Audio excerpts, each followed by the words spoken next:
Perfecto, Javierito, te pido entonces, me voy a permitir compartir pantalla, pedirte pantalla, por favor. Sí, Lice, tiene ya habilitada Ok. Bien. Bien.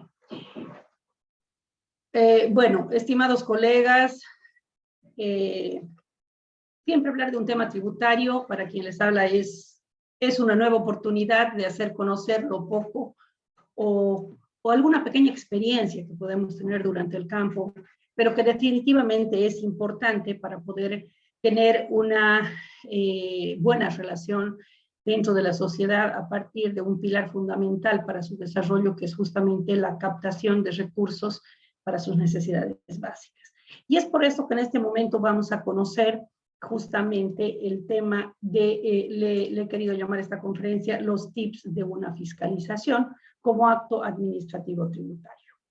Bien, por eso es que nos interesa remarcar que el objetivo de esta presentación es justamente compartir con todos ustedes esas experiencias, acciones, etcétera, etcétera, a través de trabajos, tanto en condición de servidor público, a ex servidor público de la administración tributaria y en condición de consultor, etcétera, a través de las acciones tanto de fiscalización como de verificación. Pero en este momento vamos a hablar específicamente ¿de qué? De las acciones que tienen que ver y los actos administrativos que tienen que ver con la determinación de tributos. Pero al decir tips nos vamos a referir específicamente a resaltar algunos aspectos que los consideramos de importancia, con la finalidad de buscar de que realmente se conozca, se difunda, de que todo el auditorio que esté en este momento presente pueda, de manera más fácil y sencilla, conocer el procedimiento de determinación de oficio entre el administrador y el administrado, entre el sujeto activo, que en todo caso está delegada esa función a través de las administraciones tributarias, llámese municipios, llámese gobiernos municipales, perdón, a través de aduana y a través del Servicio de Impuestos Nacionales, buscando siempre que esa relación sea lo más equitativa y justa posible. Y para eso es importante conocer y remarcar lo siguiente.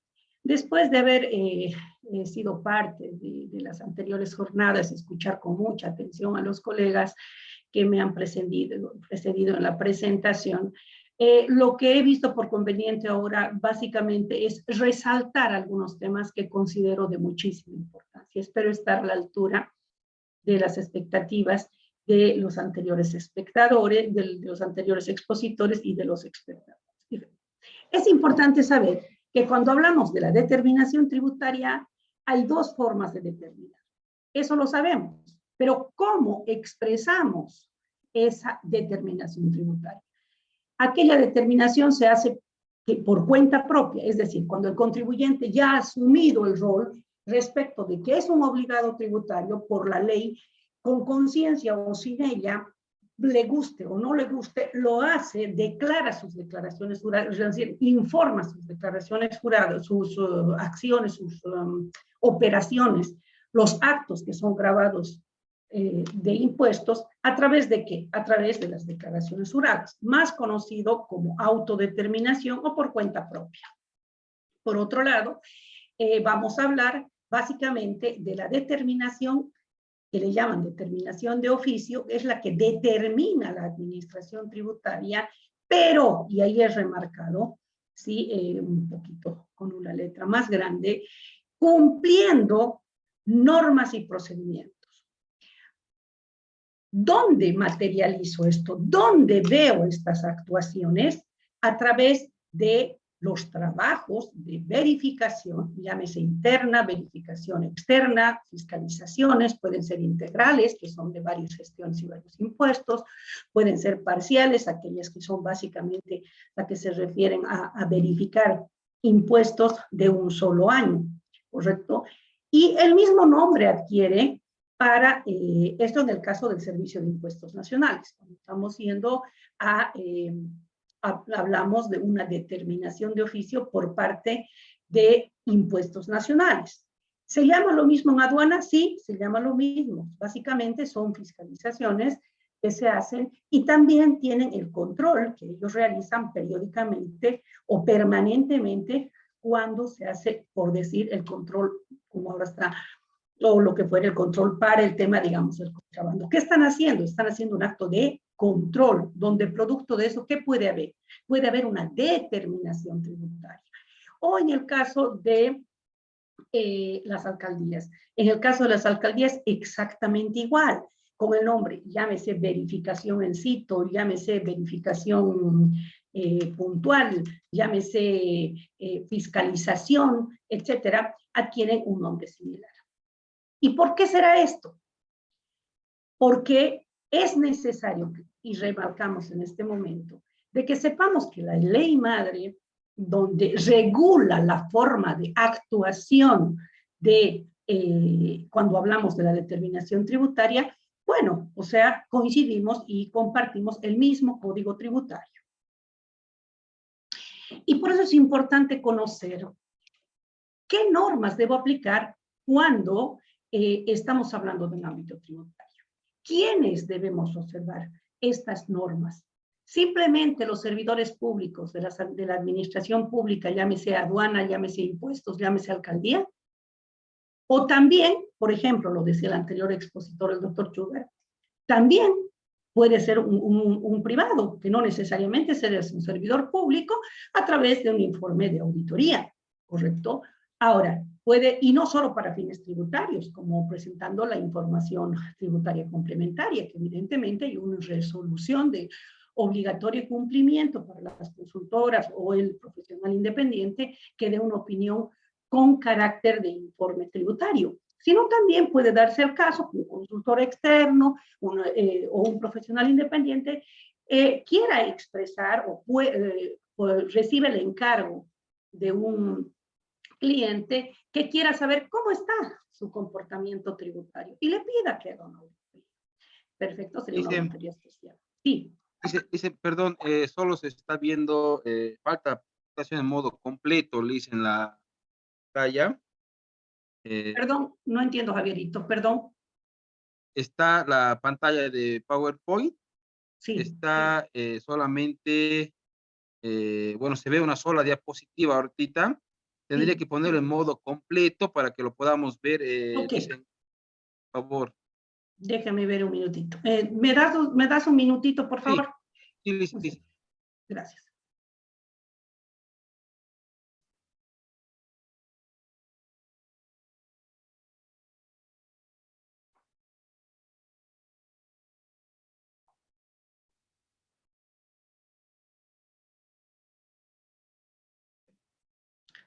A ver qué pasa.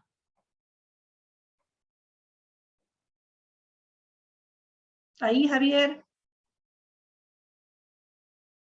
Listen, no, sí, ha cambiado de diapositiva, pero no la vemos en la presentación completa.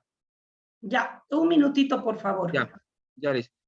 Un minuto te ruego, por favor.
Licen, está muy bien. Ahora sí, ya nos están confirmando los colegas que están viendo perfecto, ¿ya?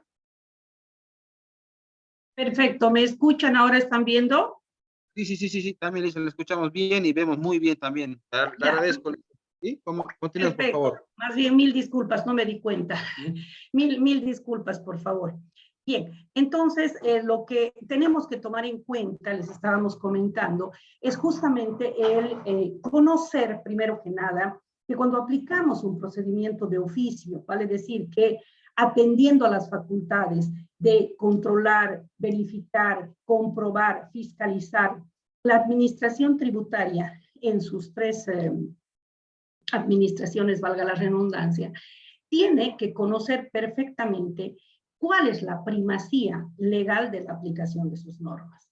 Y en ese sentido, suelo compartir y socializar el artículo 5 del Código Tributario actual vigente.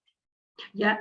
Este artículo no ha sido modificado a la fecha por ninguna ley que modifique este artículo respecto a la primacía. Este artículo sigue manteniéndose hasta la fecha, ¿sí? Tal y como fundamenta el artículo 5 de la ley 2492, y nos dice lo que casi siempre sabemos: la primacía de la Constitución, los convenios y tratados internacionales aprobados por el legislativo, la presente norma, vale decir que es el Código Tributario, y debajo recién viene todo lo relacionado a las leyes. Y ahí surge la pregunta: ¿qué ley? La ley 843, por ejemplo, que es el sistema impositivo boliviano, ¿sí? Las leyes, por ejemplo, se me ocurre, ¿no? La ley X municipal de tal municipio que crea tal impuesto, ya está en jerarquía 3 o en jerarquía 4, en el numeral 3 o en primacía 3 o en primacía 4. ¿Ya? Entonces, esas son leyes que están en primacía número 4. Por debajo, recién está lo que ya todos conocemos, las normas jerárquicamente inferiores, que vienen a ser los decretos, las resoluciones, etcétera, las resoluciones de directorio, etcétera, etcétera. Entonces, sin embargo, en algún momento resulta complicado tener que, o a veces uno se sorprende cuando de pronto dicen, ocurre que me han observado esto, o bien yo, auditor tributario, estoy observando esta situación porque no está cumpliendo o está contraviniendo tal artículo de tal resolución. Esa situación de la resolución, no digo que no sea importante, porque las resoluciones por supuesto que son importantes, son valederas, tienen efecto legal, todo porque necesariamente tienen que ser reglamentadas, pero en primera instancia están siendo reconocidas su capacidad normativa en una norma fuente o madre, que viene a ser el Código Tributario Boliviano. Y por eso, cuando vamos a hablar, por ejemplo, en esta lámina, estamos hablando en relación a la lámina anterior, específicamente para impuestos nacionales, ¿cómo tendríamos que aplicar la normativa respecto de buscar hechos generadores o analizar el comportamiento tributario del X sujeto pasivo? La Constitución, los convenios y tratados internacionales, obviamente homologados o avalados por los órganos correspondientes, el legislativo obviamente, el presente Código Tributario, o sea, la ley 2492, ¿correcto? Las leyes, obviamente, las especiales y las relacionadas. Un ejemplo, la ley 843 sí es una ley especial, porque es una ley que nos está hablando del sistema impositivo boliviano. ¿Correcto? La ley 154, que es la ley de clasificación de impuestos, sí es una ley especial porque nos está hablando de cómo se van a clasificar los impuestos dentro de lo que significa el Estado plurinacional. ¿Ya? Una ley, por ejemplo, la 1448, que está modificando 3 artículos del Código Tributario, es una ley especial. Sin embargo, la pregunta es, ¿está en jerarquía 3 o está en jerarquía 4? En mi apreciación está en jerarquía 3, pues está modificando 3 artículos del Código Tributario, ¿correcto? Por hablar de manera general. Y bueno, por debajo ya estarán los decretos especiales, ¿correcto? los decretos que regulan cada norma, etc. Y vamos a irnos en la presentación a lo que significa el numeral 7. Para fines de impuestos nacionales, cuando hablamos de un acto de determinación tributaria, ¿sí? Es un acto que debe estar, en primer lugar, socializado. Y para estar socializado tiene que estar publicado, ¿sí? Por los distintos medios para que tenga un efecto legal respecto a la determinación entre el sujeto activo y el sujeto pasivo, entre la administración tributaria y el contribuyente.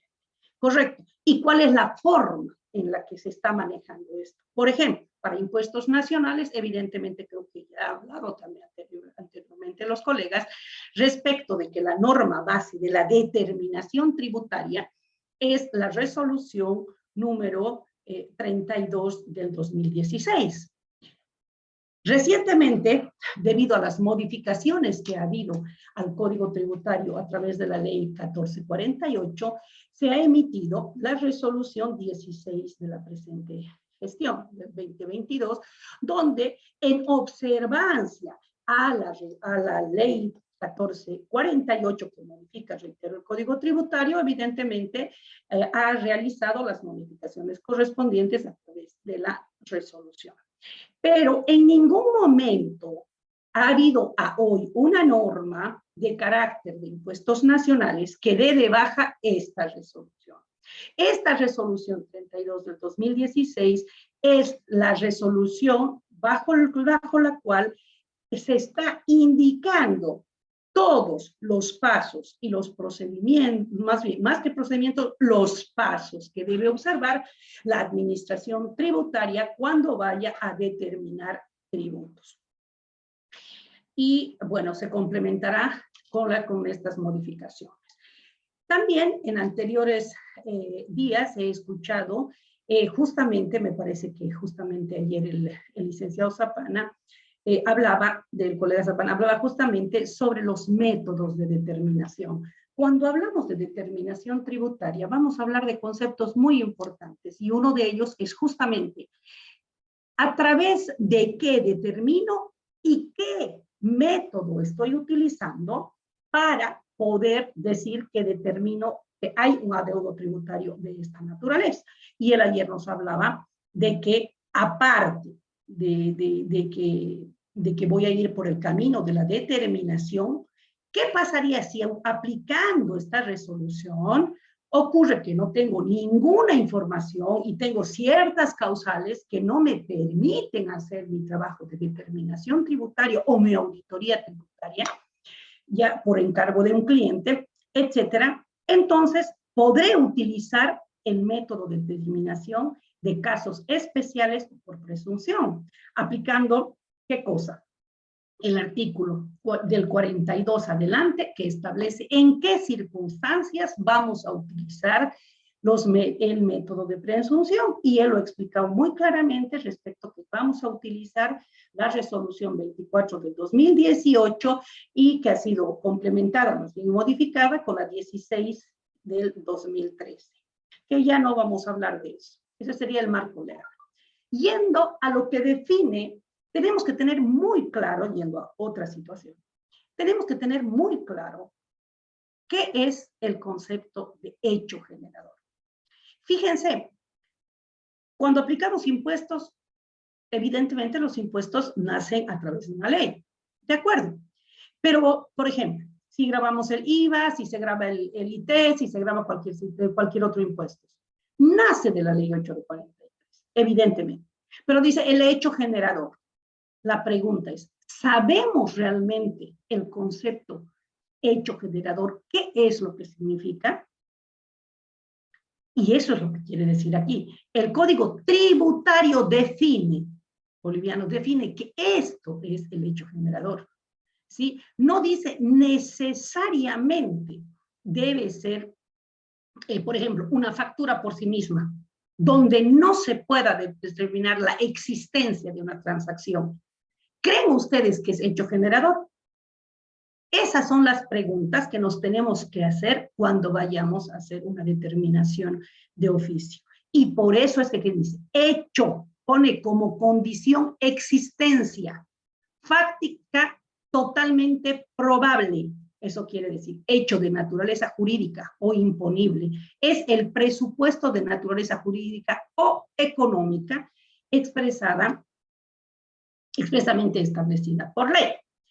Quiere decir que si hay modo de demostrar fácticamente, sin que quepa duda, demostrar que ha existido el hecho, así no haya factura, así no haya ningún otro medio documental de demostrar esa situación, igual existe la obligación de pagar impuestos. Me dejo entender, por eso dice, una vez que ha sido demostrada la existencia del hecho, nace y origina el nacimiento de una obligación. Bien, y por eso acá me he permitido colocar que es un hecho que no, que sea un hecho que pueda ser demostrado como tal, fáctico. ¿Cuándo? Cuando pueden darse en situaciones de hecho o situaciones de derecho. En algún momento, a manera de ejemplo, voy a comentar algo que debe ser de conocimiento público. Se conseguían facturas, se compraban facturas, y de pronto se presumía que porque había factura ya había el hecho generador, y que el proveedor de la factura, o el proveedor, el presunto vendedor, ¿sí? El solo hecho de tenerla la factura, yo ya tengo el hecho generador, ya existió el hecho generador.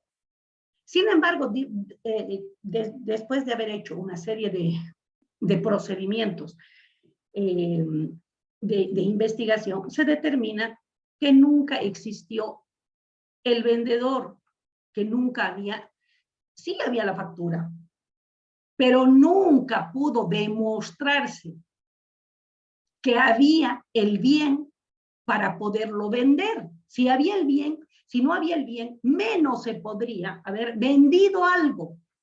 Y si no hay el medio, el objeto para poderlo vender, pregunto, ¿de qué sirve la factura? Entonces, ¿qué es lo que se debe resaltar? ¿Qué debemos pensar y ubicarnos cuando hablamos de un hecho? Que tiene que ser demostrado. Y solo ante determinadas circunstancias muy, muy específicas, que ya se habló anteriormente, podemos presumir hechos generadores. Solo ante esas circunstancias. Hasta ahí, por favor, no sé si me están escuchando bien.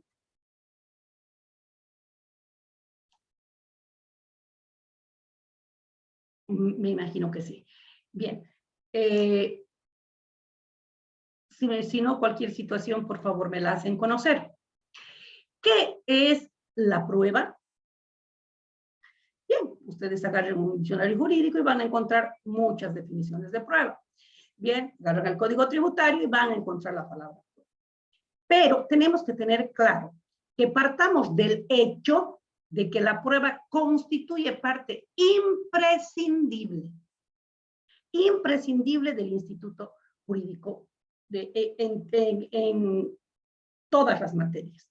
Y en materia tributaria, por supuesto, es imprescindible para decir de que existe un hecho imponible, ¿ya? Y por eso es necesario que necesariamente se deban observar ciertos principios generales de la forma de la prueba en el derecho tributario. El objeto de la prueba, la carga de la prueba, los medios de la prueba, ¿sí? La valoración de la prueba, la apreciación de la prueba, la oportunidad de la prueba. Hay una serie de situaciones que tenemos que considerar cuando decimos aquí está la prueba. O en auditoría probablemente, o le llamamos de alguna manera, no es exactamente lo mismo, pero le llamamos la evidencia, ¿correcto? Ahora dice, la palabra prueba tiene 3 acepciones en el campo del derecho. La primera, que alude a la demostración de la verdad de un hecho. La segunda, que es establecida a través de los medios legales. Quiere decir que para que sea prueba, yo tengo que saber utilizar los medios correctos, oportunos y legales en la obtención de la prueba. Y la tercera situación, ya, que alude a la exactitud de un hecho que sirva de fundamento al derecho. A ver, un ejemplo. Necesariamente, ¿sí? Debo conocer el hecho y comparar el hecho si ese hecho se adecua al derecho. ¿Me dejo entender? Ejemplo. La transmisión del dominio del bien, ¿ya? De una X situación, ¿ya? De una X, de lo que fuera. Estoy vendiendo una computadora. ¿Correcto? Es lo que les decía anteriormente. Tengo que demostrar que la computadora deja de ser mía y ha pasado a manos de otra persona. Estoy demostrando el hecho. Sin embargo, hipotéticamente hablando, puede no haberse dado factura. ¿Sí? Si fuese una venta, obviamente, de carácter habitual. ¿No es verdad? Entonces, el no dar factura está, ¿qué cosa haciendo? Contraviniendo el derecho. Bien, para que la prueba tenga validez probatoria, como su nombre lo indica, validez probatoria, necesariamente tenemos que conocer el tema de la apreciación de las pruebas. Para que la prueba sea valorada en su justa medida, ya tiene que responder a ser primero requerida. Bueno, tiene que ser oportuna, tiene que ser pertinente. Quiere decir que si yo quiero conocer X hecho, debo solicitar puntualmente ese hecho. Ejemplo, quiero conocer el tratamiento o del IVA de tal mes, de tal empresa, y solicitaré todas las facturas o simplemente estas facturas.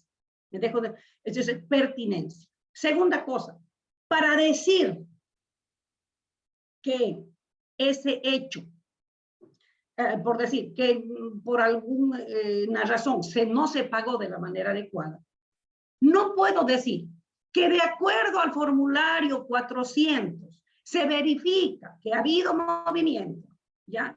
Sin embargo, en el formulario 200 se ve que no, y además no hay las facturas del caso. ¿Me dejo entender? Fíjense, ¿será pertinente la prueba? ¿Será pertinente la prueba? Esa es la pregunta que les pongo. Si estoy yendo a ver el IVA, tendré que pedir los medios que demuestren el hechos constitutivos de impuestos para el IVA. ¿Sí? Si estoy yendo a hacer una fiscalización que quiero determinar, se me ocurre, el impuesto a las utilidades, tendré que requerir de manera oportuna y pertinente la documentación de respaldo de lo que hablaba hace unos minutos el licenciado Chuga, ¿no? Toda la documentación seguramente documental que respalden los gastos deducibles, ¿correcto? Entonces, es muy importante que sepamos eso. ¿Para qué? Para vincular el hecho con el correcto derecho. ¿Qué quiero decir? No es correcto que agarre un hecho A, y que diga que se ha contravenido la norma, pero de manera general diga, ha contravenido el IVA, el decreto, o el 24, normalmente se dice el IVA, el decreto supremo, digamos, la ley 843, artículo del 9 al 14, ¿ya? Y el decreto supremo 21530. O sea, ¿cuántos artículos tiene el 21530? Y primero, la ley 843, ¿cuántos artículos tiene? Ya, o digamos en la parte del IVA. Y cada artículo, ¿cuántos parágrafos tiene? Y algunos artículos tienen inclusive inciso. ¿Qué quiero decir? La pertinencia es el hecho, dame el hecho y te diré y te daré el derecho, específicamente y puntual. Eso es pertinente. Quizás, espero que sea clara en el ejemplo. Bien, adicionalmente, la prueba no puede ser simplemente deducida. Sí, hay procedimientos de deducción. Hay otros procedimientos de inspección, etc. Hay muchos procedimientos. Y usted puede aplicar otros más como el mundo de las comunicaciones, de sistemas de tecnología. ¿Sí? Pero lo primero debe ser requerida y la prueba entregada si fuese documental. ¿Ya? Y si por alguna razón no existe o no tiene política la empresa de llevar una prueba X documental, que no sea precisamente obligada por ley, ¿sí? Bueno, justificará la razón, se podrá utilizar otra y ofrecer esa prueba. Por eso viene aquí, dice, de oficio o prueba espontánea. Es muy común escuchar, más manera de ejemplo, decir, tráigame Cardex, ¿sí? Hay quienes, hoy por hoy, creo que con los sistemas contables que hay tanta diversidad, no hay pues Cardex, la palabra Cardex, le llaman otra cosa, digamos. En realidad es movimiento de un ítem de mercadería, no de mercaderías o lo que fuera. Pero ¿qué puedo hacer yo al respecto? Presentarla como una prueba espontánea, haciendo la aclaración correspondiente. ¿Ya? También puede la prueba ser de reciente obtención. ¿Qué quiere decir? Me han requerido X situación, X libros, X mayores, X auxiliares, pero por alguna razón, ¿sí? Por ahí, además quiero ver el acta de directorio donde se aprueba tal cosa, la adquisición de tal situación, de tal bien, por darle un ejemplo, ¿sí? O bueno, lo que fuera, ya sobre lo que, o cualquier otra documentación. Y que por alguna razón no estuviese en la empresa, pero está en otro lugar que justifique que tenga que volver a la empresa. Pues yo les diré, no tengo hasta este momento, sin embargo, existe y está en tal lugar y la anunció la prueba, te digo que existe la prueba y que se la voy a hacer llegar lo antes posible. ¿Ya? Eso es importante. Eso es importante. La otra situación. Cuando hablamos de determinación tributaria, es absolutamente importante y que tengamos muy presente lo que establece el artículo 76 del Código Tributario, cuando se refiere específicamente al tema de, al tema de la carga de la prueba. Prueba no siempre es carga de la prueba, ¿sí? Pero para que sea carga de la prueba, es decir, para que con esta prueba se determinen impuestos adeudados o por ahí no hay impuestos adeudados, pero ¿qué quiero decir? Para decir que es carga de la prueba, debemos cumplir sí o sí lo que establece el artículo 76. ¿Y qué dice? Que en los procedimientos tributarios y administrativos jurisdiccionales, quien pretenda hacer valer sus derechos deberá probar los hechos constitutivos de los mismos. ¿Qué quiere decir? No dice podrá probar, dice deberá. Y por otro lado dice quien pretenda hacer valer sus derechos. En esta relación, ¿cuántos sujetos hay? Hay solo dos sujetos. El sujeto, hay solo dos sujetos. El sujeto activo, representado por, diremos en este caso, la administración tributaria, en otros casos será pues, las secretarías, digamos, de recaudaciones, en algunos municipios, en otros será la dirección de recaudaciones, la aduana, etcétera, etcétera. Sí, eso por un lado, representa a un sujeto de la relación que se llama sujeto activo. Y por el otro lado, el contribuyente o el sujeto pasivo. En esos dos sujetos habla en igualdad de condiciones y dice, quien pretenda hacer valer sus derechos deberá probar los hechos constitutivos de los mismos. Se entiende por ofrecida la prueba y presentada ¿sí? Por parte del sujeto pasivo o tercero responsable cuando estos señalen expresamente que se encuentran en poder de la administración. Les doy un ejemplo, lo que hablaba el licenciado hace un minuto, y lo que hacemos. Fíjense, nos piden declaración jurada cuando nos hacen una fiscalización, pero a la vez nos dan un password, ese password nos dan una clave, la contraseña, el password, que se supone que es único y para ti, y ellos ya tienen la información. Siempre me he hecho la pregunta, ¿por qué me pides lo que ya la tienes?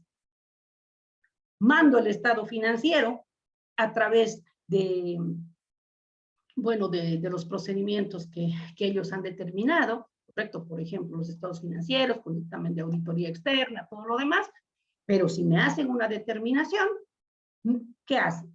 Como son formularios preimpresos, me piden el estado financiero. ¿Me entienden? Entonces, hoy por hoy, si ya está ofrecida expresamente se encuentra en poder de la administración, más ahora con el sistema de facturación.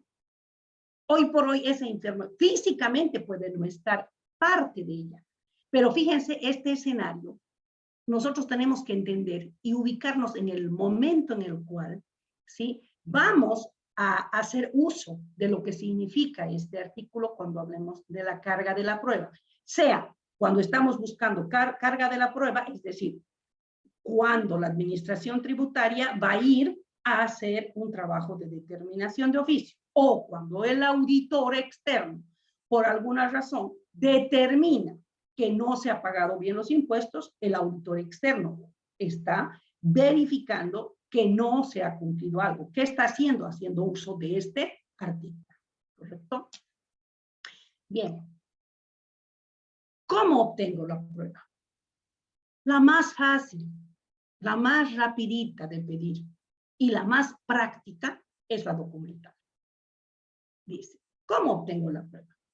Necesariamente debo obtener la prueba. Debo, no puedo. Debo obtener la prueba. Tomando en cuenta de todos los medios admitidos en derecho. ¿Y cuáles serían esos medios admitidos en derecho? La documental es la más común. Libro de ventas, libro de compras, las facturas, los estados financieros, los CARDEX, las planillas, etcétera, etcétera, las facturas, obviamente. Esa es la más común, ¿correcto?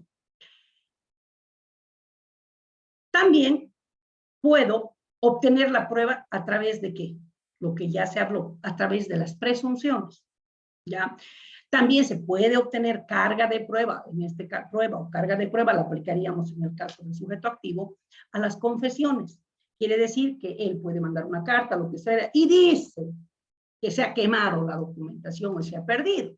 Entonces no la vamos a conseguir la documentación, pero está expresando una confesión. De juramento de reciente obtención hemos hablado hace rato. O sea, tengo cómo demostrar esta situación documentalmente. En este momento no está, pero ofrezco esta prueba que en un tiempo de 10, 15 días está en tal lugar y yo se la voy a ofrecer durante el proceso. Eso. ¿Ya? La prueba testifical también nos sirve. ¿Servirá la prueba de testigo? Sirve, solo que ahí el Código Tributario evidentemente nos limita a 2 testigos, ¿correcto? La prueba pericial, que se hablaba anteriormente. Los consultores externos, ¿servirán los trabajos de los consultores externos? Sí, sí, como pruebas periciales. Ya la inspección ocular, etcétera.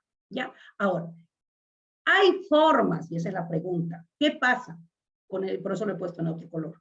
Las pruebas electrónicas o informáticas están bien respaldadas. Existen las normas legales para decir que las pruebas electrónicas causan efecto legal y jurídico. ¿Serán todas? Tarea. Bien. ¿Qué son los métodos de determinación? Ya habíamos hablado anteriormente y vamos a ir avanzando. Los métodos de determinación, base cierta y base presunta. Sí, pero subrayo, que no quepa duda, que sea totalmente probable. ¿Sí? Y en base presunta, ya dijimos, para hacer uso de presunción en cualquiera de las administraciones tributarias debe estar reglamentada. Caso contrario, la presunción es subjetiva. Es peligrosa además porque deja al criterio del fiscalizador de turno. Para evitar eso, tiene que haber una norma reglamentaria que diga, aplíquese la base presunta cuando se den estas circunstancias, aplíquese este procedimiento. Bien, ya conocemos la deuda tributaria, los componentes de la deuda tributaria, que eso es lo que básicamente se busca en una determinación, saber si realmente hay deuda tributaria o no. El 99.9 o el 99%, diremos, de las acciones de fiscalización buscan que haya adeudos tributarios. Sí, pero podría darse el caso que realmente nos encontremos como un muy buen contribuyente y puede no darse. Entonces, la deuda tributaria se llama deuda tributaria. ¿Por qué? Porque no está compuesta solo por el tributo que se dejó de pagar, más su valor presente, más su costo financiero, que sería el de los accesorios, sino también la calificación de la sanción, que se llama básicamente lo que nosotros le llamamos la sanción, ¿sí? Lo que se llama ahí la sanción. Obviamente ya ha sido modificado, como ustedes conocen, a través de la ley 1448, evidentemente, donde la sanción, que antes era el 100%, bueno, ahora baja al 60%. ¿No? Eso es lo que no voy a ahondar en este tema porque entiendo que ya se habló básicamente de esta ley. Se ha dicho algunos tips que hay que modificar. Aquí justamente la omisión de la sanción baja al 60% y se amplía el tema del arrepentimiento eficaz hasta 20 días. ¿Qué busca una fiscalización? ¿Qué es lo que busca una fiscalización? Pero antes de continuar, yo quisiera pedirle tanto al modelador o cualquiera de los presentes si me pueden decir si es que el audio está bien o me están escuchando. Por favor. Ah, ok, gracias. Acaba de contestarme alguien que sí, que no están escuchando. Muchas gracias. Bien, entonces, ¿qué busca una fiscalización? Y eso parecería que es elemental, ¿no? Pero yo siempre debo preguntarme, ¿qué estoy haciendo? ¿Para qué estoy haciendo esto? Y si voy a lograr el fin. Y si ese fin va a ser útil. Y la consecuencia de esa situación. Pues bien, sobre ese tema yo veo que me tengo que preguntar. Al hacer una fiscalización, busco sostener las recaudaciones, aumentar las recaudaciones, no la administración tributaria, en realidad llámese el municipio, llámese impuestos nacionales del Tesoro General de la Nación, llámese, etcétera. Bueno, etcétera. ¿Qué pretendo? Cumplir mis metas. ¿Qué pretendo hacer en una fiscalización? Quizás en un consultor externo, aplicando, entre otros, ¿no? Muchas de las normas de auditoría, lo que decíamos en anteriores exposiciones, aplicando normas internacionales de auditoría. Por ahí se puede aplicar la norma 810 utilizando una auditoría especial, etcétera. Es decir, ¿cómo está? Y yo quiero saber si me determinaron bien el impuesto a la utilidad. Bueno, eso es una auditoría. Ya lo puedo hacer. Entonces, ¿qué busco? Yo lo que necesito.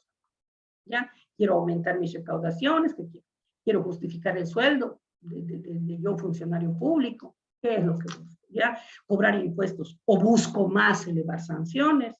Bueno, son preguntas que yo les estoy dejando un poco para que ustedes realmente conozcan y es muy importante de que tomemos en cuenta que así exista la ley, así existan los medios, las personas, las fiscalizaciones son hechas por las personas y siempre debemos pensar las consecuencias de nuestros actos, ¿sí?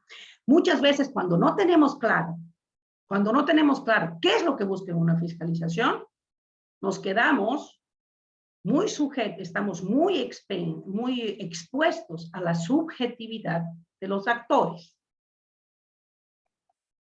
Bien.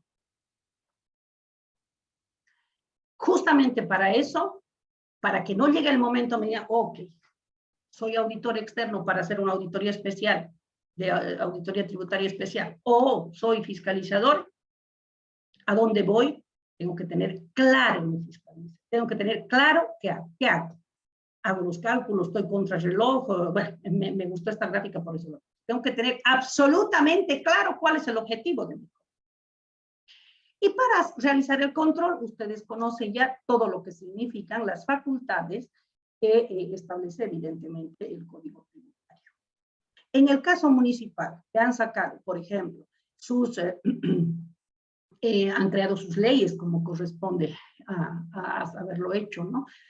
Sus leyes o su propio código tributario, si le quieren llamar, bueno, o sea, seguramente, estoy segura que han tenido que son leyes que no pueden ser contrarias al código tributario, o sea, tienen que ser justamente, van en la misma línea porque hay una ley madre, ¿correcto? Es lo mismo. Entonces, las facultades. La facultad controlar, comprobar, verificar, fiscalizar, etcétera, determinar tributos, recaudar, etcétera, y sanciones. Yo simplemente he puesto en rojo aquellas que creo que tienen relación directamente con el tema del objetivo de hacer una fiscalización. Bien, tiene muchísimas facultades acá el tema de la administración. Adicionalmente, no se olvide que la administración tiene muchos mecanismos para conseguir información. Por ejemplo, nombra agentes de información. ¿Quiénes son agentes de información a hoy por hoy? Sin que estén literalmente expuestos. Hay unos que son literalmente nombrados. Nómbrese, por ejemplo, agentes de información. ¿Quiénes son agentes de información? En las empresas que tienen dependientes. Son agentes de información de quiénes. Pero ¿quiénes son los contribuyentes? Son los dependientes. ¿Correcto? Ahora, obviamente la empresa como tal, por el IVA del IT y del IUE, seguramente, obviamente, ya no es agente de información, es sujeto pasivo. ¿Correcto? Y como eso van a haber muchas cosas, ¿ya? Hay muchas instituciones que pueden ser agentes de información, ¿ya? Y de alguna manera, también quienes están dentro del ejercicio contable. ¿Por qué? Porque aplicando, estamos obligados a aplicar, ¿sí?, los distintos mecanismos o sistemas, si le quieren llamar ustedes, que el Servicio de Impuestos Nacionales, por ejemplo, dice. Utilícese ahora en lugar del libro de compras y ventas, por favor, se llama el LSB, ¿verdad? ¿Qué estamos haciendo? Estamos siendo agentes de información. No simplemente estamos cumpliendo la ley, sino que además estamos dando en un formato X que va a permitir hacer un trabajo de inteligencia fiscal. O sea, de alguna manera más, hay unos que son explícitamente expuestos y nombrados como agentes de información y hay otros que de manera masiva brindan información para el control. Y bueno, hay que cumplir la norma. ¿Tenemos derechos los contribuyentes? Yo les invito a que analicen el Código Tributario. Y sí tenemos derechos, pero si comparamos los artículos que hay, no solo el número de artículos, ¿ya?, frente a las tan grandes facultades que tiene la administración tributaria, realmente son pocos los artículos que van en favor del contribuyente. ¿Ya? Sin embargo, considero que el artículo 68 es uno de los más valiosos para, bueno, hacer prevalecer mis derechos, ¿ya? Y mire, parecería que esto es simple, pero a ser informado y asistido sobre el cumplimiento de mis obligaciones, ¿ya?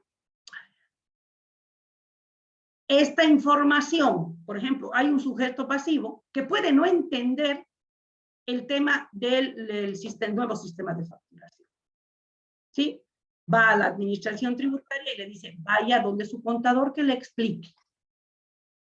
Ya, está bien que vaya donde su contador, pero es correcto que también a él se le diga, señor, esto es lo que pasa, esto es lo que está, y bueno, o así, estos son las distintas modalidades de facturación. Y eso debería ser absolutamente todo.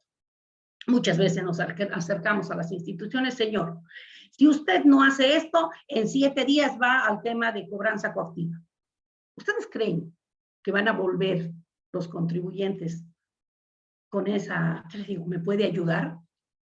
Ya no, o sea, tenemos que saber cómo manejar, porque al que se está refiriendo es una persona que no siempre tiene la capacidad, ¿ya? O la formación para poder entender algunos tecnicismos tributarios. Bien, dice que la administración resuelve expresamente cuestiones planteadas por la administración. Ejemplo, ¿ya? Ejemplo, entre otros. Quiero, por favor, bueno, ahora las certificaciones se obtienen a través de los medios electrónicos, pero, digamos, en su momento, cuando, bueno, era un poco más difícil. Solicito que me certifiquen tal situación, que ya he dado de baja o que me han desembarcado, tal situación. No, que el procedimiento tarda, que el sistema cuesta, que no liberan de derechos reales, etcétera, etcétera, etcétera. Entonces ocurre que lo que tenía que ser un mes se convierte en 6 meses. ¿No? Eso es, por ejemplo, cuando no observan este punto, entre otros. Hasta, obviamente, obtener certificaciones. Pero bueno, más allá de eso, para fines de determinación de oficio o hacer fiscalizaciones, al debido proceso. Es importante, el 5 también, dice, al debido, bueno, dice, hacer tratados con el debido respeto y consideración, etcétera, ¿no es verdad? Pero hay un artículo que dice, adicionalmente tienes que informar cuando se inicia y se termina una fiscalización. Termina no como acto totalmente determinado, como una resolución determinativa y firme, ¿no? Sino porque no solo se aplica el Código Tributario, porque el acto tributario, o sea, la acción tributaria por parte de la administración tributaria, no deja de ser un acto administrativo.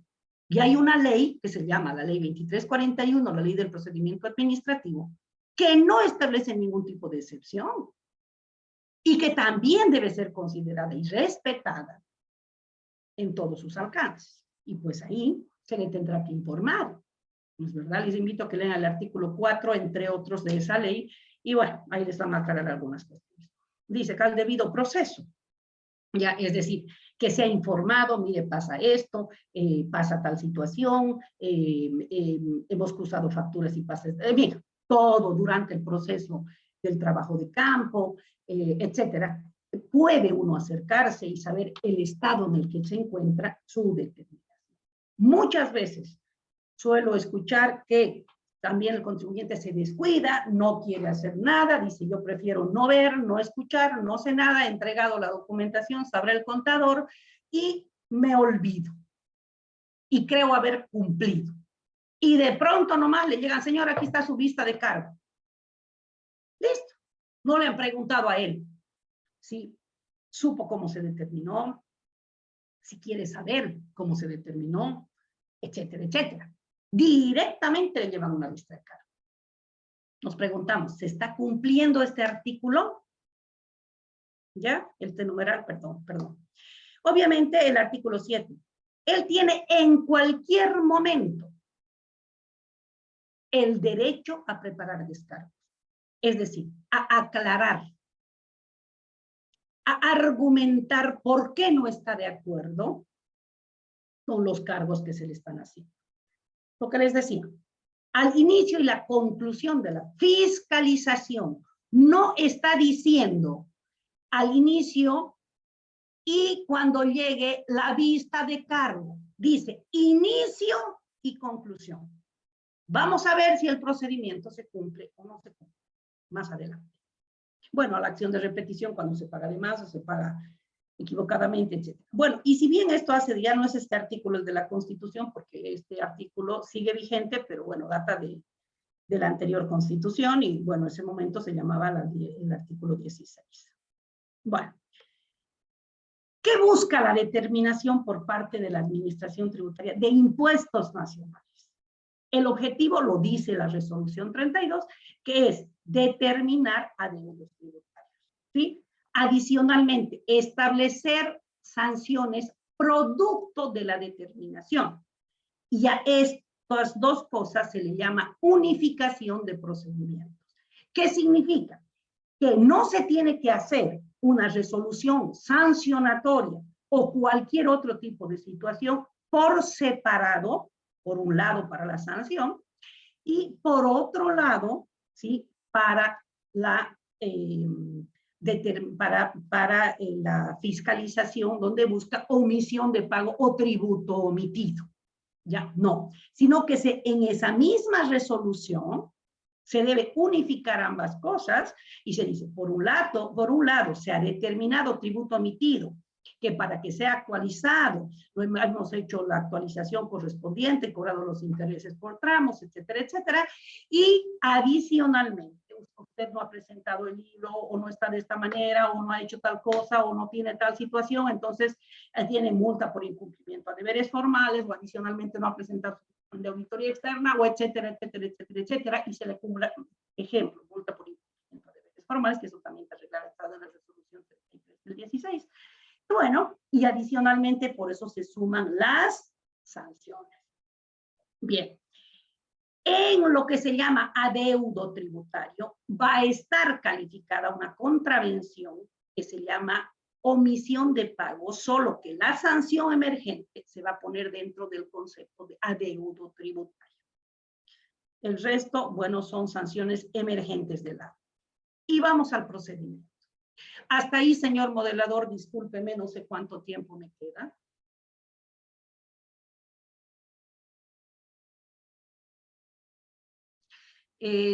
Bueno, continuaremos. Ahí, vamos al tema del procedimiento tributario. El procedimiento tributario inicia con la orden de fiscalización. La orden de fiscalización, como su nombre lo dice, tiene que ser siempre muy bien definida en términos del alcance. ¿Qué quiere decir? Voy a ir a verificar los hechos constitutivos, ejemplo, solo del IUE, solo del IVA. ¿Ya? O bien puedo decir, quiero que se hagan los hechos constitutivos del débito fiscal. No voy a ver el crédito fiscal, el débito fiscal. Y cuando digo los hechos constitutivos del IVA, ¿qué tengo que ver? Débito fiscal, crédito fiscal, ¿correcto? Eso quiere decir. Pero tiene que definir, analicen bien el concepto alcance. En el alcance define que hasta en los límites de la actuación de control. Luego viene el trabajo de campo, obviamente requiriendo los documentos, presentando, empezando a analizar, haciendo papeles de trabajo, etcétera, etcétera. Ahora, existe el informe de actuación, pero este informe de actuación, fíjense, este informe preliminar, perdón, no está establecido en la resolución 32 del 2016. No está establecida en esa resolución. ¿Y por qué me he permitido poner en este caso? Porque ante el vacío legal, yo debo aplicar la ley más próxima o relacionada al vacío sobre este tema. ¿Y cuál es esa? No hay, antes había, en la ley 1340, el código anterior, sí, en fin, había el tema de el informe preliminar. Es decir, se le decía, señor, ¿gusta usted venir? Quiero explicarle esto. Mire, hemos determinado de que este es su tributo omitido, pasa esto, los procedimientos que hemos aplicado son estos, etc. Pero existe un informe preliminar. Hoy suelo escuchar que dice, no, directamente me han llamado, esta es su liquidación. Hasta le dan una hojita con liquidación, tal, con firma a veces y a veces hasta sin firma, pero es una hojita. ¿Sí? ¿Quién no sabe de dónde ha salido, cómo ha salido, qué procedimientos han aplicado? No, señor, esa es su liquidación. Si paga, perfecto. Si no paga, bueno, le voy a hacer nomás la vista de cargo. Pregunto, ¿me estarán aplicando, estarán respetando mis derechos en estos dos cuestiones? Aquí, estos dos he incorporado yo, no la resolución 32. Analicen ustedes y si comparten conmigo, adelante. Si no, bueno, en fin. Ya, lo que sí dice es que concluida la fiscalización, ¿sí? Bueno, se emitirá la vista de cargo. Pero si este señor en el informe de actuación se le hace el informe preliminar, se le invita a la reunión, ¿y qué pasa si el señor paga? ¿Tendrá que haber vista de cargo? Ya no. Ya se hace innecesaria la vista de cargo, ¿correcto? Por eso es que la vista de cargo es una pretensión de cobro. Es solo una pretensión, no es una determinación firme. No lo es, ¿ya? Entonces, puede pagar o puede no pagar. Y bueno, eso es lo que pasa en el fin, ¿correcto? si paga, etcétera, hasta el 10º día, que ahora no es 10º día, corrijo, aquí debería ser hasta el 20º día, ¿sí? Tiene 0 sanción. ¿Por qué? Porque se amplió el arrepentimiento eficaz, ¿correcto? Y bueno, lo otro sigue, etcétera. Pero bueno, si él dice, no puedo, no me parece, quiero conocer cómo han determinado, y directamente ustedes vienen con la vista de cargo, aquí directo me notifican y punto. Es más, electrónicamente, a través de la notificación electrónica, me mandan directamente, perdón, por favor, voy a me mandan directamente, y ocurre que a través de la notificación electrónica, yo a veces ni me entero, no siempre estoy mirando el tema de mi correo, y ocurre que, bueno, ya, se da por notificado, ya. Frente a ese tema, la vista de cargo, ¿sí? Debería ser el resumen de todas estas etapas. Tiene que ser el resumen de todas las etapas. Pero ¿dónde están aquí los papeles de trabajo? Nosotros que estamos más en el tema de la auditoría, ¿sí? ¿Dónde están los papeles de trabajo? Están acá. Trabajo de campo, informe preliminar. Acá, aquí está la riqueza. Aquí se dice de dónde y cómo he determinado, qué acciones he seguido. ¿Sí? Entonces, la vista de cargo tiene que ser bastante rica. ¿En qué sentido? Tiene que ser descriptiva de todos los procedimientos que he aplicado. Porque ahí se demuestra paso a paso lo que estoy haciendo en la determinación. Y bueno, si no puedo pagar o veo que no, o bien puedo pagar, pero no me convence, veo que no está bien o que no han respetado mis derechos respecto de la determinación, porque inclusive en impuestos nacionales existe ya la resolución 32/16 que dice qué pasos se debe hacer, pues prepararé los descargos si veo por conveniente. Según si es fiscalización, lo verá el departamento jurídico, la parte de descargos, y si es verificación, lo verán los otros departamentos dentro de fiscalización nomás, si corresponde o no el descargo para bajar los adeudos tributarios, habrá un informe de los descargos y consecuentemente habrá una resolución de determinación. Habrá una resolución de determinación siempre y cuando se determine que hay deuda tributaria. ¿Producto de qué? De tributo omitido, y por lo tanto se aplicará el tema de la sanción, ¿correcto? En ese caso. Eventualmente podría dar el caso, es la menor cantidad de casos que por ahí se hace un trabajo de fiscalización y no se tiene que llamar resolución determinativa si producto de ese trabajo se encuentra que todo está perfecto. Ahí se llamará resolución de inexistencia de deuda. ¿Por qué? Porque está bien, ¿no? Ese es el tema. Bien, continuaremos. Hasta aquí, no sé si es que me están escuchando o todo está en orden. Bien, la riqueza de esta presentación, desde mi punto de vista, y me he permitido resaltar, es lo siguiente. El número de NIT, etcétera. Bueno, estos son requisitos, están en el artículo 6 de la resolución, pero más allá de ese tema, señores, estos incisos no los ha creado la resolución, los ha ido a ampliar, a complementar, a aclarar, ¿ya? Pero estos artículos, porque no se determina vista de cargo ni adeudo tributario con resoluciones normativas de directorio. Se determina con código tributario. Esto está en el artículo 96 del Código Tributario, y si mi mente no me deja fallar, me parece que está en el artículo 18 del decreto 27.310, que reglamenta el tema de las vistas de cargo. Pero puedo estar equivocada respecto del número. Bien, entonces, sí, 18 de la vista de cargo. Primero, yo debo leer y estudiar legalmente cómo ha sido definida la vista de cargo de acuerdo al artículo 96 del Código Tributario, reglamentado por su artículo 18 de 27.310, ¿sí? Y adicionalmente el artículo 6 de la resolución 32 del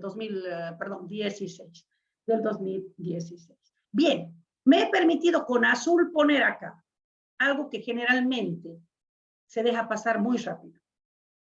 Y en la vista de cargo dice, en el artículo, específicamente G y H, pero ahorita me voy a detener en el H, porque el tiempo no me va a dar.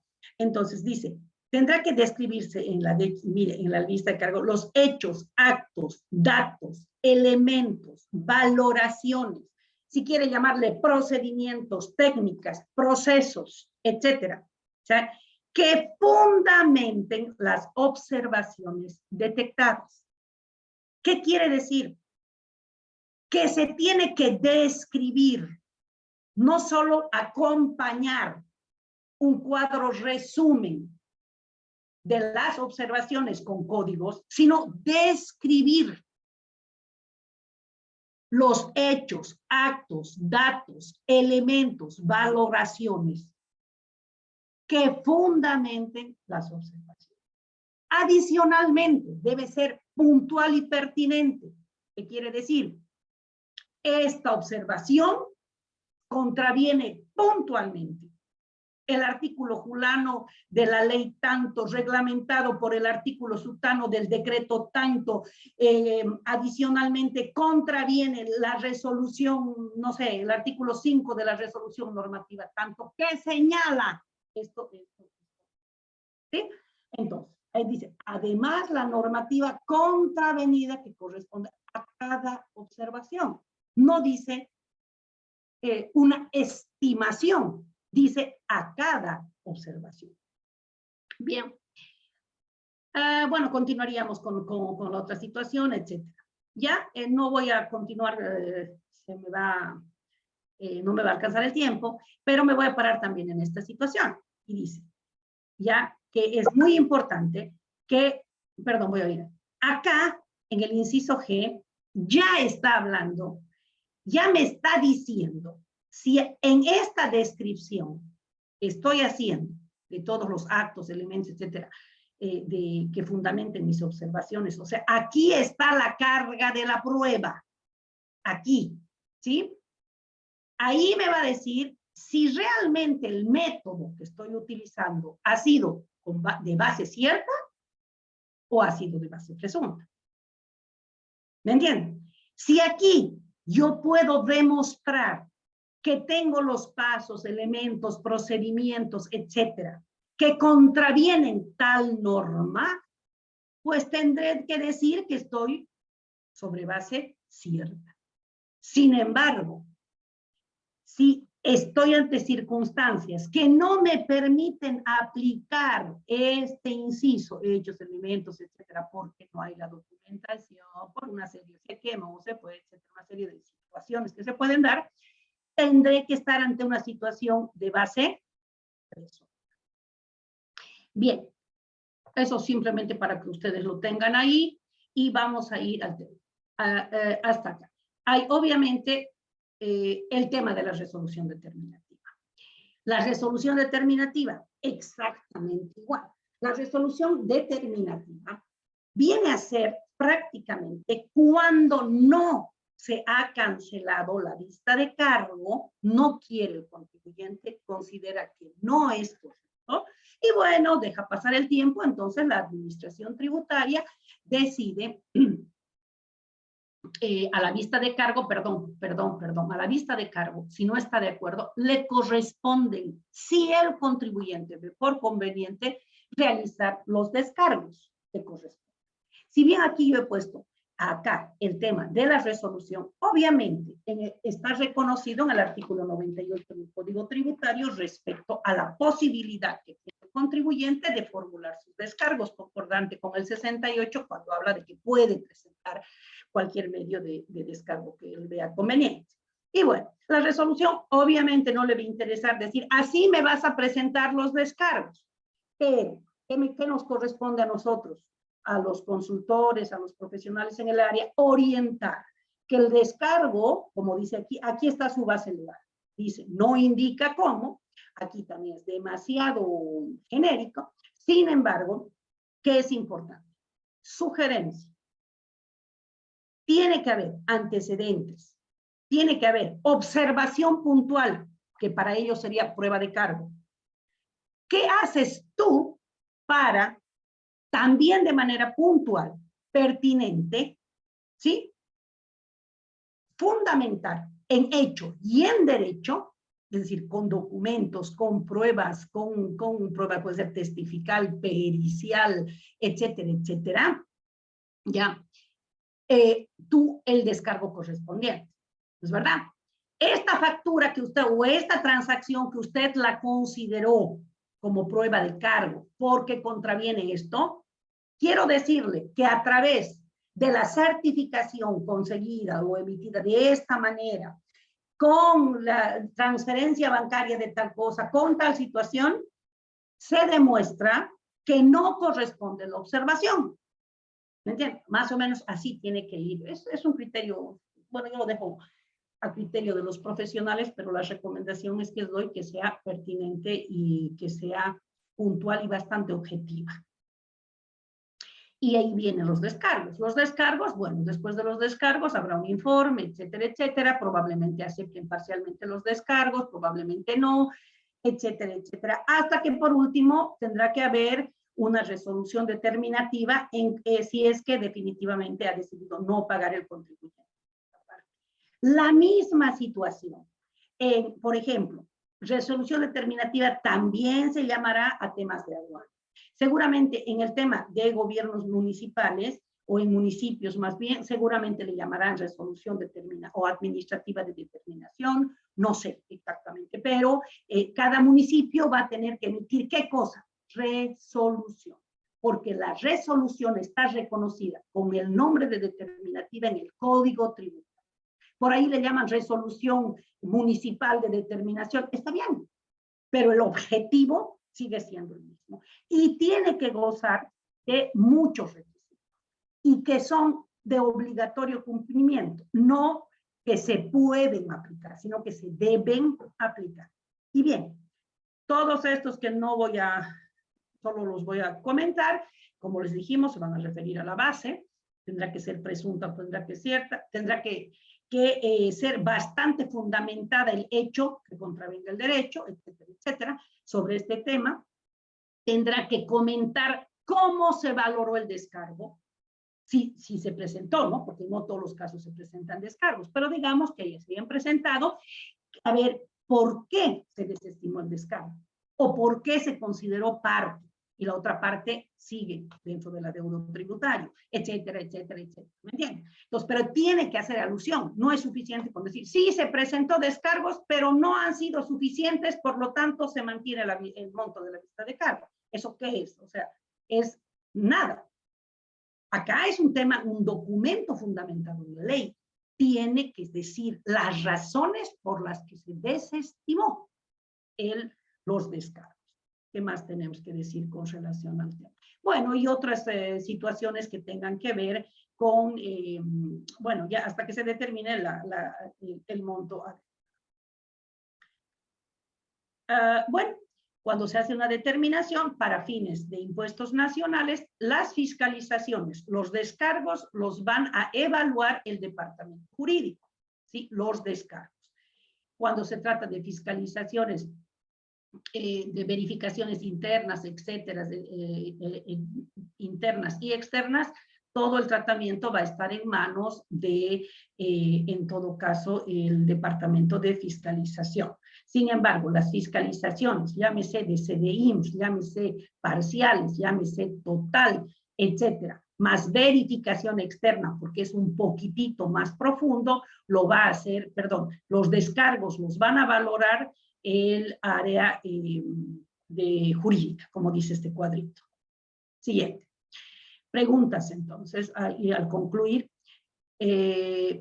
nos tenemos que plantear, y remarco en esto, las preguntas y respuestas, ¿no? Logré mi objetivo, aprendió la lección el contribuyente o aprendió la lección el funcionario público o el servidor público, ¿ya? Estoy actuando con equidad frente a los demás. Son cosas que tengo que preguntarme. En el contribuyente, ¿encontré un amigo o encontré un enemigo?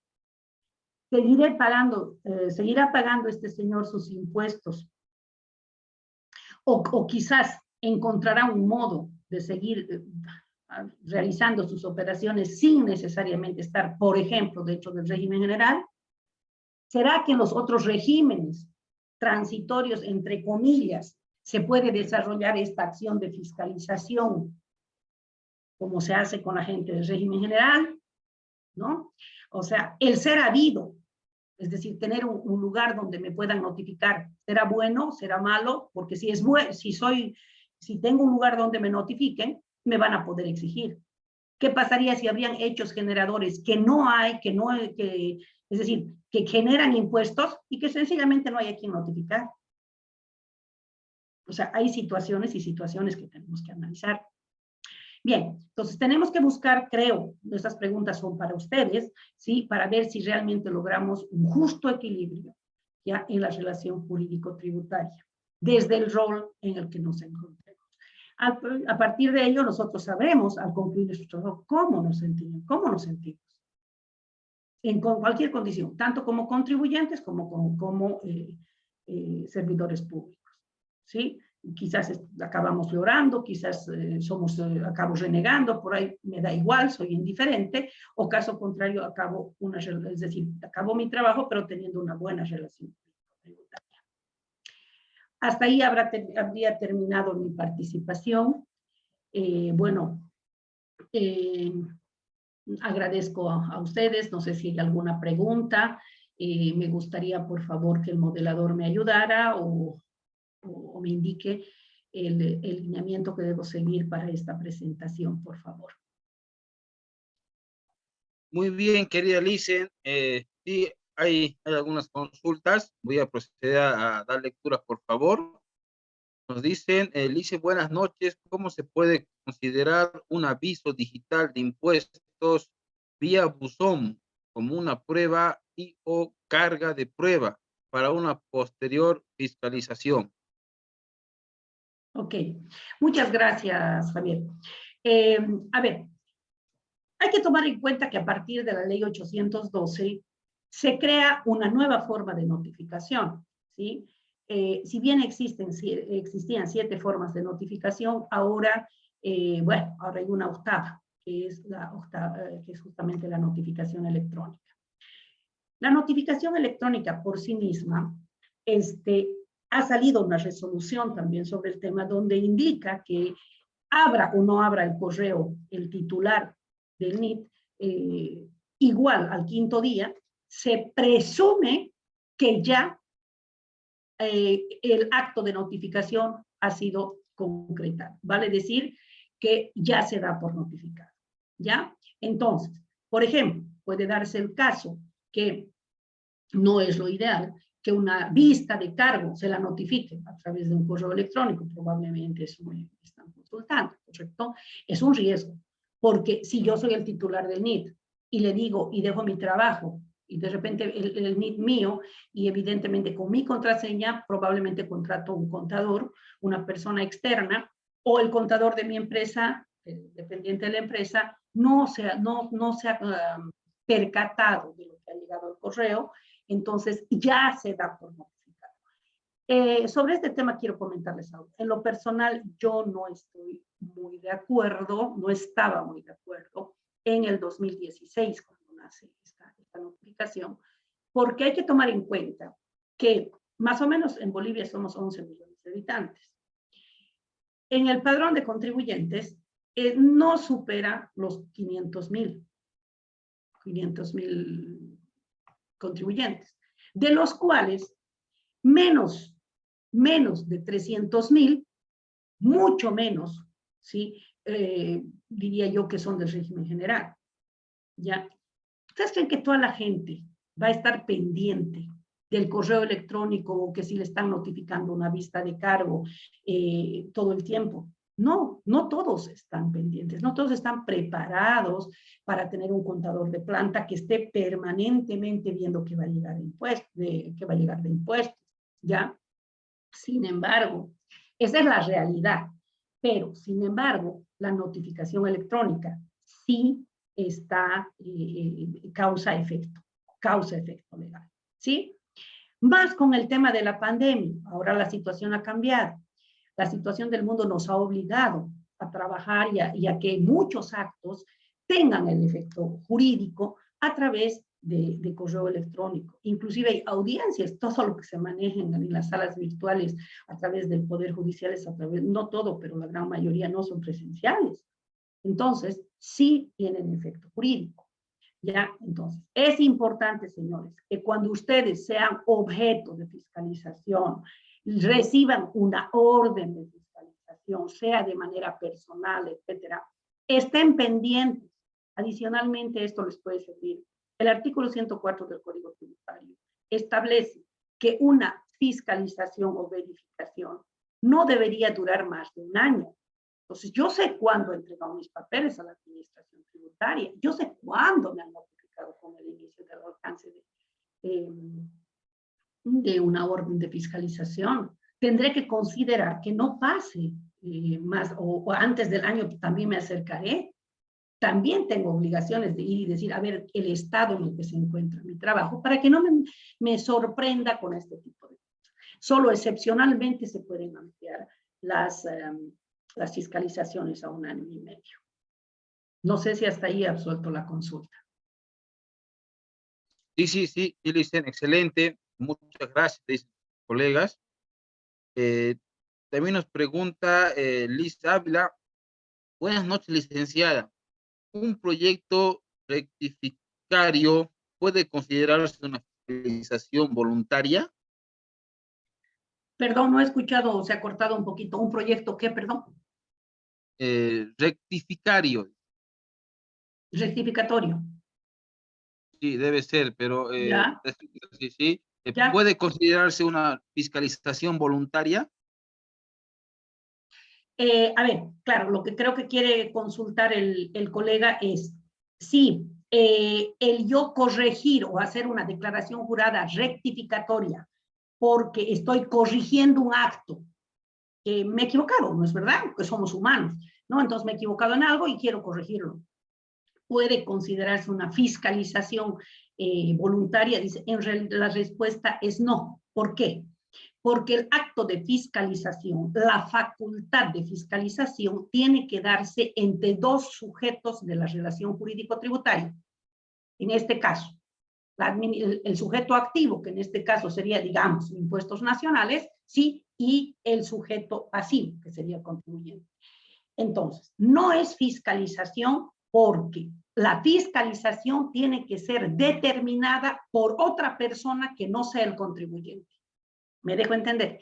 Ahora, la rectificación es un acto voluntario, es un acto que parte de la voluntad de corregir, bueno, no sé si quiere corregirse, pero seguramente tiene que aumentarse impuestos, no sé, lo que tenga que corregirse. Ahí esa es mi respuesta.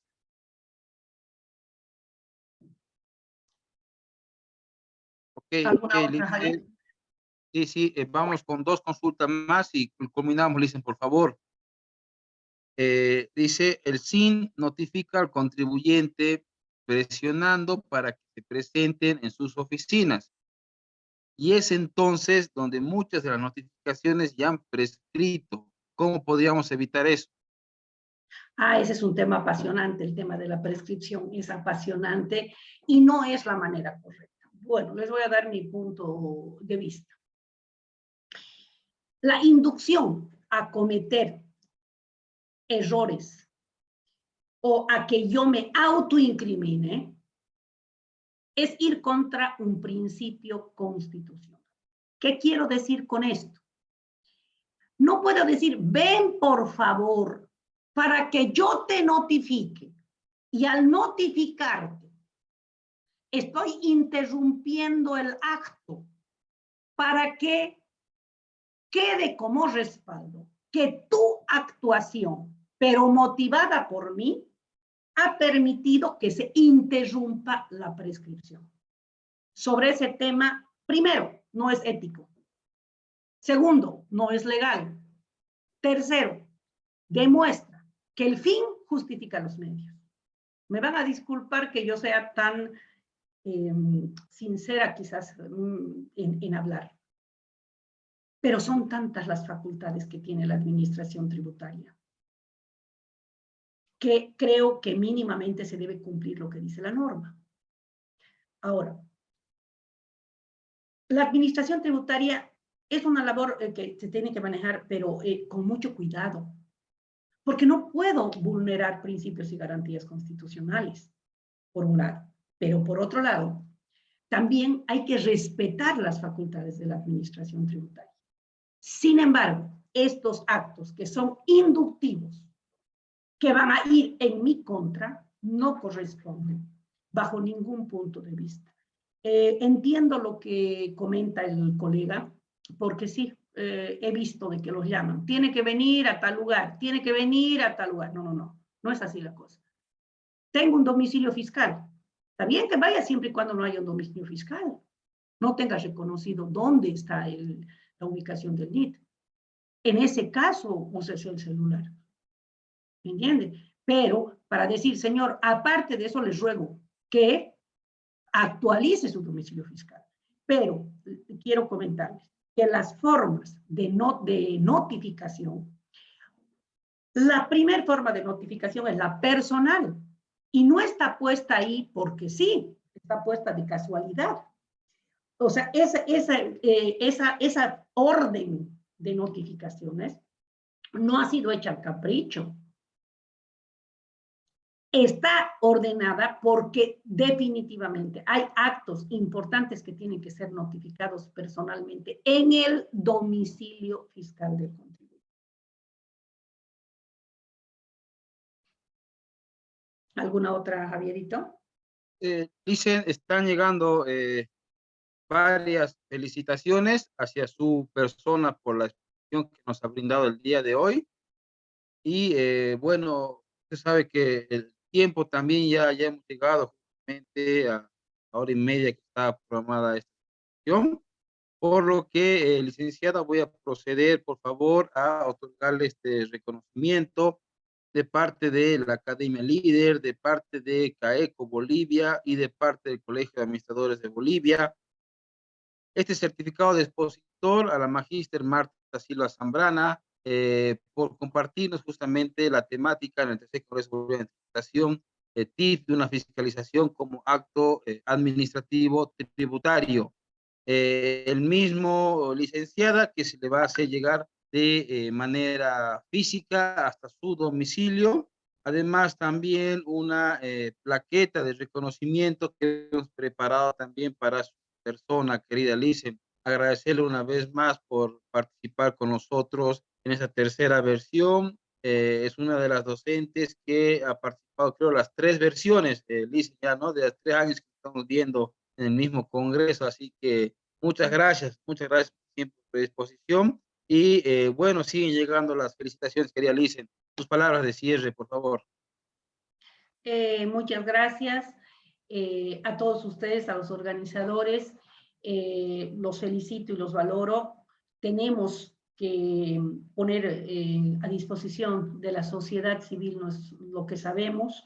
Podemos tener errores, no todos sabemos, por supuesto, ¿sí? Y agradecer a todos los participantes. Ustedes saben de que el que no enseña lo que sabe no trasciende. Y yo sé que muy pronto voy a ser alumna de muchos de ustedes. Muchas gracias.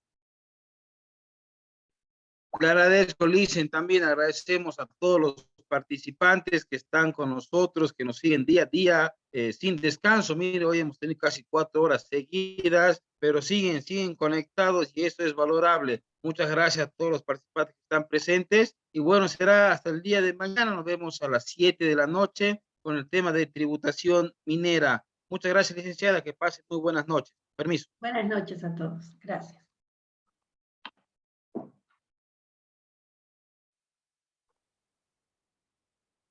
Congreso Boliviano de Tributación. ¿Aún no te certificaste? Ya se acaba el tiempo. Accede a la certificación y descubre los increíbles beneficios que tenemos para ti. 6 certificados físicos con valor curricular. Envío gratis de los certificados hasta tu ciudad. Grabaciones y material exclusivo de todas las conferencias. Folder de colección. Y además, habilitamos una promo especial. Si te certificas hasta este 9 de septiembre, accederás a una beca completa para el taller 100% práctico del nuevo sistema de facturación virtual. Y además, te regalaremos una preciosa bolsa ecológica líder ideal para tus compras y un respiro para nuestro medio ambiente. Ahora es tu momento de actuar. Sigue cumpliendo tus objetivos profesionales. No esperes más. Valida tus conocimientos y certifícate. Tercer Congreso Boliviano de Tributación, del 5 al 10 de septiembre por Zoom.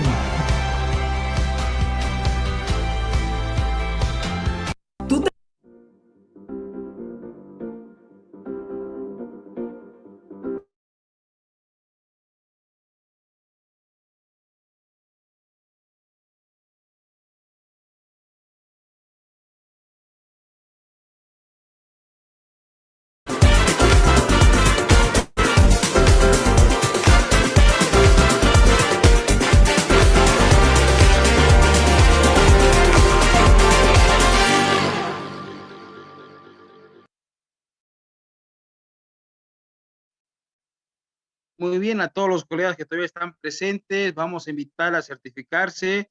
Estos son los 6 certificados que se van a entregar, justamente facilidades de pago según la ley 1448, auditoría tributaria, procedimientos de determinación tributaria imponible sobre base cierta y presunta, presentación de estados financieros auditados al SIM, TIF para una fiscalización como acto administrativo tributario, tributación minera, fiscalidad de activos intangibles y obligaciones de los emisores de documentos fiscales.